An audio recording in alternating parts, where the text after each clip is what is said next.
ሰላም የፕሮግራም የተከታታዮች ዛሬ ደግሞ ብዙ ሰዎች ሙክት ፍየልን በፍጥነት እና በጥራት እንዲደልቡ እባክህ ስራልን ባሉ መሰረት ሙክቶችን እንዴት እንደምናደልብ በአጭሩ ዛሬ እናያለን። ማሞከት ማለት የሰውነት ክብደት ጡንቻ እንዲሁም ደግሞ ስብና ጤናማ ስጋ እንዲጨምሩ ማድረግ ማለት ነው። ይህ ለማሳካት ደግሞ በሙክቶቹ ምግብ ላይ ምን መስጠት አለብን?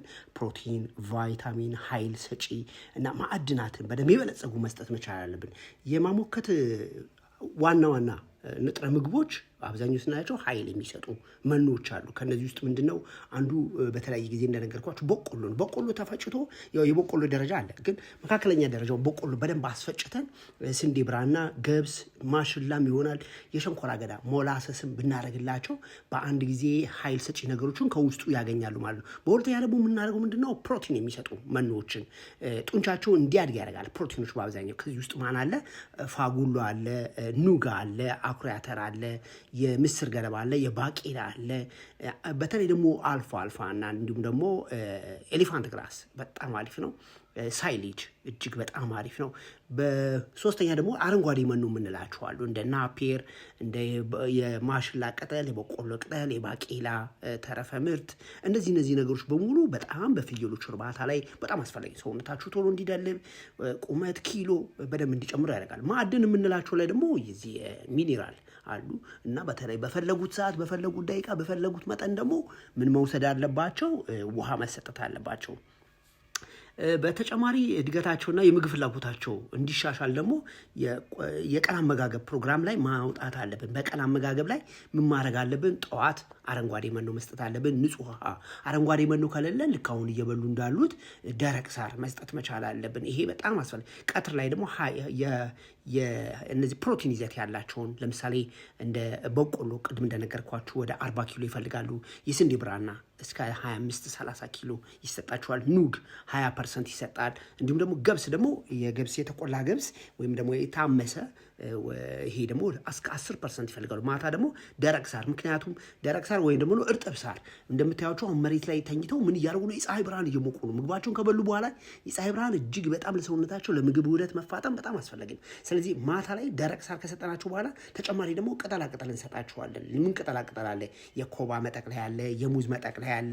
ሙዝን ራሱ ከትከተን መስጠት። ይህንን እስቲ ሙክት እዩት ምን እንደሚያክል ወደ 58 ኪሎ ነው። ስለዚህ ፍየሎቻችን በደንብ እንዲያድጉ ኪሎ እንዲጨምሩ ሰውነታቸው የተሻለ እንዲሆን አመጋገብ ላይ በደንብ መስራት አለበት። በርካታ ወጣቶች ወደዚህ ወደ ፍየል እርባታ ስራ እየገቡ የተለያዩ ትሬኒንጎችን እየሰጠ ነው። የኛ ትሬኒንጎች ለሚቀጥለው 4 ቀን ነው እንደነገርኳችሁ።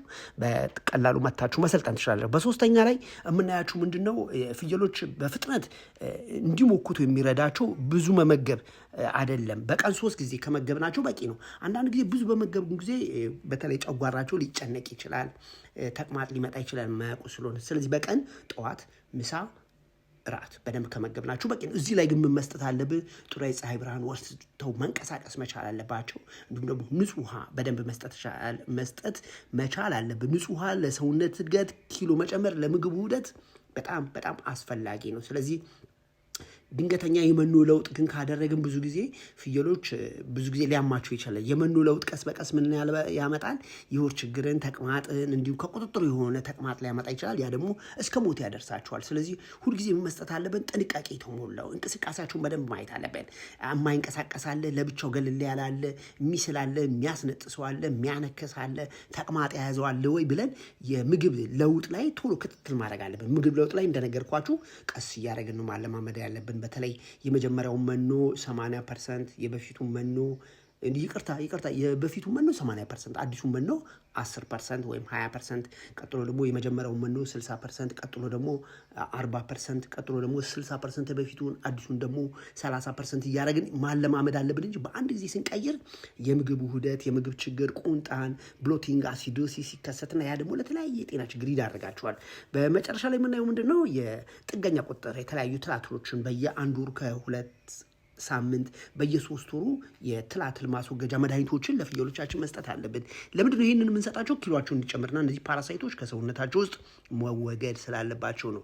በተለይ ከተለያየ ቦታ ላይ የመጡ እንስሶች ከሆኑ ደጋማ አካባቢ ላይ ምን በሽታ ይከሰታል፣ ቆላ ላይ ምን አለ የሚለው ነገር በደንብ ማየት አለበት። እዚህ ላይ ደግሞ የምናያቸው እያንዳንዳቸውን ንፍጥ ያለው ሰው አለ ወይ፣ እዚህ ላይ ደግሞ ለሀጭ ያለው ሰው አለ ወይ?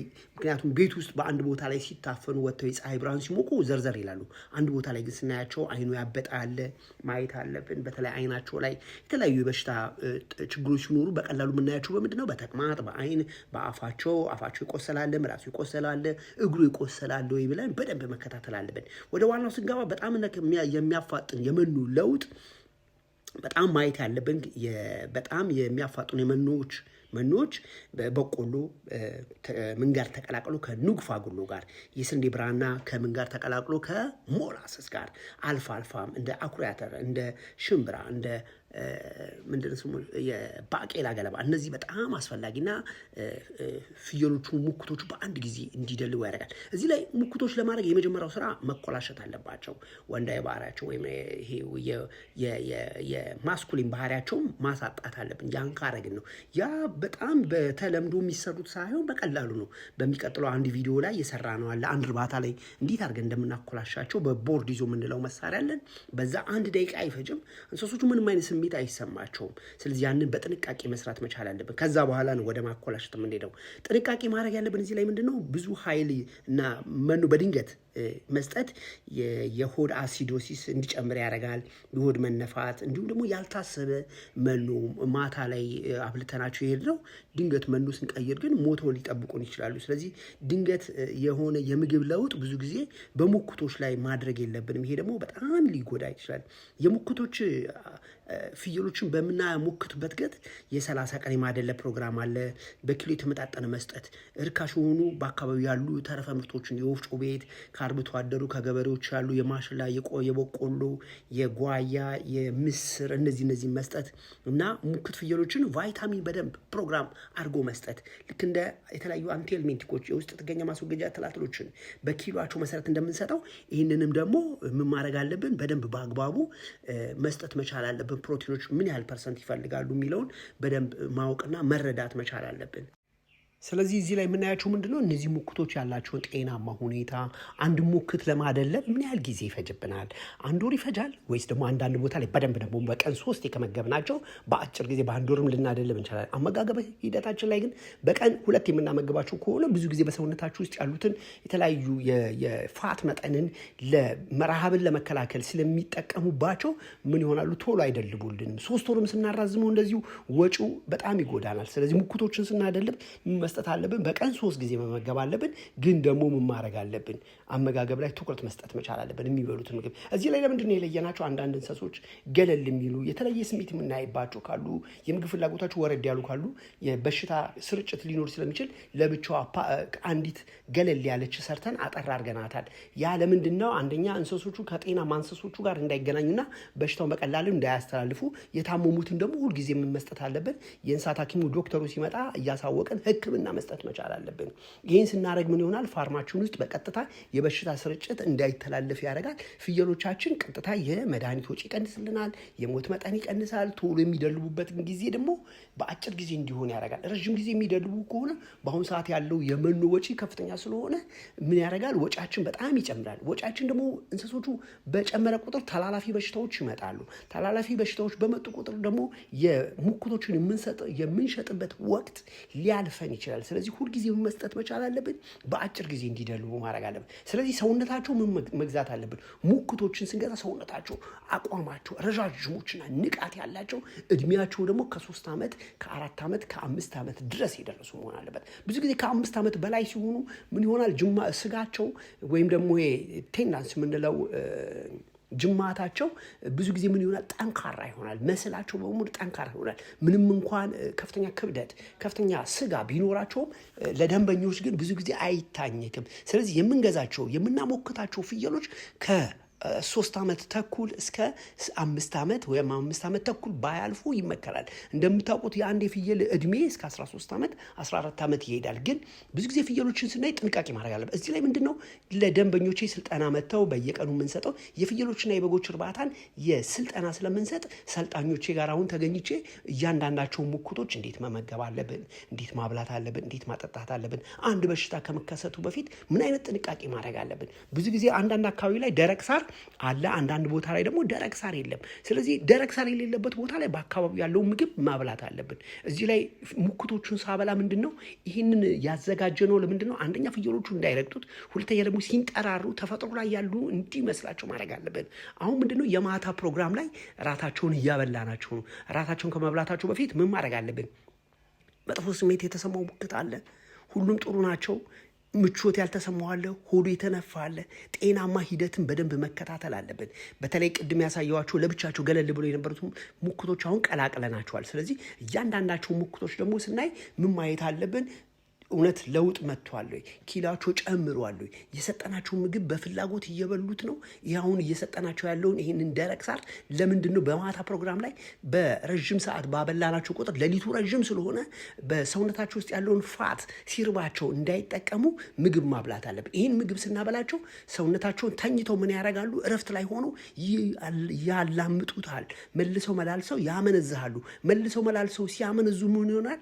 ይህን ምግብ ስለሚያመነዝሁት ያመነዝሁት ወደ ፕሮቲን፣ ወደ ጉልበት፣ ወደ ኢነርጂ እየተቀየረ ይመጣል። ስለዚህ እዚህ ላይ ያሉ ሙክቶች ምንድናቸው? 30 ኪሎ አለ፣ 50 ኪሎ አለ፣ 70 ኪሎ አለ። ግን ብዙ ጊዜ የምናሞክራቸው ፍየሎች ላይ ጤንነታቸውን በደንብ መከታተል፣ ጤንነታቸውን በደንብ ማየት፣ እንዲሁም ደግሞ በአጭር ጊዜ ደልበው የገቢ ምንጫችን ምን ያህል ነው? ውጤታማ ሆነናል በዚህኛው ዙር ሙክቶቹን አደልበን ውጤታማ ያልሆን ነው ለምንድን ነው? ውጤታማ ደግሞ እንድንሆን ምንም መጠበቅ አለብኝ? ጊዜን፣ በዓላት ወቅትንና ተፈላጊነትን በደንብ ማየት አለብን። አለበለዚያ ረዥም ጊዜ ሙክቶቹ ከኛ ጋር የሚቆዩ ከሆነ ምን ያመጣል? ወጫችን በከፍተኛ ሁኔታ ይጨምራል። የምግብ ወጪ አለ፣ የሕክምና ወጪ አለ፣ የክትባት ወጪ አለ፣ የቤት ኪራይ ወጪ አለ፣ የትራንስፖርት ወጪ አለ። እነዚህ ነገሮች በሙሉ ለመቆጠብ ምን ማድረግ አለብን?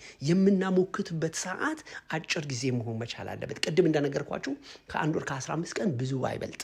በዓላትን ጠብቀን ነው ማሞከት ያለብን። ስንገዛም ደግሞ ከገበሬው ከአርብቶ አደሩ ሄደን ነው መግዛት ያለብን። ከተማ ላይ ከገዛ ነው በአብዛኛው ወጫችን በምን ይሸፈናል?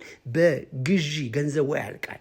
ብዙ ሰዎች ሙክት ማደለብ ጀምረው ግን ከተማ ላይ ስለሚገዟቸው ሙክቶቹን ወጫቸው በቀላሉ በከተማ ላይ ባለ የሙክቶች ገበያ እየተሸፈነ ትርፋቸው በጣም ትንሽ እየሆነ ነው። ስለዚህ እናንተ አሁን ወጣቶች ከትሬኒንጉ በኋላ ላለፉት 4 ቀን የሰጠነው ትሬኒንግ አለ። እነዚህ ሰልጣኞች መጥተው ወስደው ከሄዱ በኋላ ግን ምን መግዛት አለባቸው? ከአርብቶ አደሩ ራቅ ካለ ቦታ፣ ገበሬው ሊያመጣ የማይችልበት ቦታ፣ ገበያዎቹ ሩቅ ከሆኑ ቦታ ሄደን መግዛት መቻል አለብን። እነዚህ አሁን ወደ 53 ፍየሎች ናቸው፣ ሙክቶች ናቸው። እነዚህ ሙክቶች አሁን የምንሰራው ደግሞ አንዳንዶቹ ያልተኮላሹ አሉ፣ ማኮላሸት አለብን። ከዛ በኋላ ምን መስጣት አለብን? 1 ወር ከ15 ቀን አብልተን ውጤታቸውን በደንብ መከታተል። ውጤት የሚጀምረው ከመጀመሪያ ግዢ ነው። የመጀመሪያ ግዢ ላይ ውድ ከገዛ ነው ትርፋችን በሙሉ ያልቃል። ፍየሎች በ30 ቀን ውስጥ ሙክት እንዲሆኑ የማድረግ ፕሮግራም ውስጥ ምንድነው የሚለው? ምንድነው በአብዛኛው ስጋቸው እንዲሻሻል ያደርጋል፣ ጤናማ እንዲሆኑ ያደርጋል። እንዲሁም ደግሞ የመኖ ሁኔታ እንዲያስተካክልናል። በቀላሉ የመኖ ቅልቅላቸው ምን ይሆናል? 100 ኪሎ ግራም ቅልቅል ለምሳሌ ምን አለን? 40 ኪሎ በቆሎ፣ 30 ኪሎ የስንዴ፣ 20 ኪሎ ግራም ኑግ ወይም ፋጉሎ፣ 5 ኪሎ ደግሞ ሞላሰስ በአብዛኛው ከነዚህ መኖዎች ጋር ምን ይደረጋል? ቀጠን ይደረግና በደንብ ይታሻል ማለት ነው። ተጨማሪ ደግሞ ምን አለ? 3 ኪሎ ደግሞ ማዕድን፣ 2 ኪሎ ደግሞ ጨው እንጨምራለን። ይህ ቅልቅል ኃይልና ፕሮቲንና የበለጸገ ስጋ፣ የጣፈጠ ስጋ እንዲኖራቸው ያደርጋል። እስኪ በሁለተኛ ላይ ደግሞ ከ1 ቀን እስከ 7 ቀን የማደለብ ጊዜን ደግሞ ስናደልባችሁ ምን እናደርጋለን? ጠዋት ላይ ከ1 ኪሎ እስከ 2 ኪሎ ግራም አረንጓዴ መኖ እንሰጣለን። አረንጓዴ መኖ ማለት ምንድነው? ይሄ የሳሮች የለመለሙ ሳሮች። አሁን እዚህ ምንድን እየበሉ ነው? ደረቅ ሳር እየበሉ ነው። በኋላ ላይ ግን አረንጓዴ ሳር ነው። በተለይ ከዛ ጋር ምን አለ ደግሞ? ናፒየር እጅግ በጣም የበለጸገ ነው። በተለይ ደግሞ ከዛ ጋር ማለት አለ ቅጠላ ቅጠሎች፣ ቅድም እንዳልኳችሁ የኮባ ቅጠል፣ የቆጮ፣ የሙዝ ቅጠላ ቅጠል መስጠት። ቀትር ላይ ደግሞ ምን እናደርግላችኋለን? ከ200 እስከ 300 ግራም የሚሆን ምን እናደርግ? ኮንሴንትሬትድ መኖ፣ የፋብሪካ ውጤቶች። ማታ ላይ ደግሞ የጤፍ ገለባ ወይም ደግሞ ደረቅ ሳር ይህን እናደርጋለን። እዚህ ላይ ማየት ያለብን ምንድን ነው? መኖን በቀስታ ነው መጨመር ያለብን። ሁልጊዜ ካጠገባችሁ ምን መኖር አለበት? ንጹህ ውሃ መኖር አለበት። እስቲ ሌላው ደግሞ ምን ከ8 እስከ 15 ቀን ደግሞ ክብደታችሁ እንዲጨምር ምን አይነት አመጋገብ መስጠት አለብን? ሙክቶቻችን ቶሎ እንዲጨምሩ በቀን በጠዋቱ ፕሮግራም ላይ ከ2 እስከ 3 ኪሎ ግራም አረንጓዴ መኖ ቅድም እንዳልኳችሁ አረንጓዴ ሳር፣ ከሰዓት ደግሞ ከ400 እስከ 500 ምን እንሰጣለን? ኮንሰንትሬትድ መኖ። ማታ ላይ ምን አለን? ደረቅ ሳር ወይም ደግሞ ቅጠላ ቅጠሎችን። እነዚህ ነገሮች ምን ይሆናሉ? ሌሊቱ ረጅም ስለሆነ ሰውነታቸው አይጎዳም፣ ከሰውነታቸው ፋት ላይ አይጠቀሙም። ተጨማሪ ምን ማድረግ አለብን? ሚኒራል ጨው የሚልሱት በሳምንት አንድ ጊዜ ደግሞ ቫይታሚኖችን በኢንጀክሽን መስጠት ወይም ደግሞ በፈሳሽ መልክ አፋቸውን እየከፈትን ቫይታሚኖችን መስጠት። እነዚህ ቫይታሚኖች ከየት እናገኛቸዋለን? ለሚቀጥለው 4 ቀን እኛ ጋር ስትመጡ እንዴት ያሉ ቫይታሚኖች የምንሰጠው፣ ቫይታሚኖች ምን ቦታ ላይ ነው የሚሰጡት፣ በምን መጠን የሚለውንም አብረን እናያለን ማለት ነው። ተጨማሪ ምን እናያለን? እስቲ አንዳንድ ሰዎች ምን ያያሉ? ፈጣን ክብደት እንዲጨምሩ ደግሞ ከ15ኛ እስከ 23ኛ ቀናቸው ላይ ምን እንሰጣለን፣ እንዲሁም ደግሞ ከ30 ቀን ላይ ምን እንሰጣለን የሚሉትን ደግሞ በሚቀጥሉ ፕሮግራሜ ይዤላችሁ ቀርባለሁ። ዶክተር ኃይሉ ነኝ። ለሚቀጥሉ 4 ቀን በእኛ ፕሮግራም የሚሰጠውን የፍየሎች ማሞከት ፕሮግራምን መታችሁ እንድትሳተፉ ለማለት ነው። ስልጠና ጀምረናል። ፕሮግራሙ ይጠቅማል ካላችሁ ለጓደኞቻችሁ ሼር አድርጉ። የእኛ ማንዋል እጅግ በጣም ይጠቅማችኋል ለማሞከት ስራ ላይ። አመሰግናለሁ።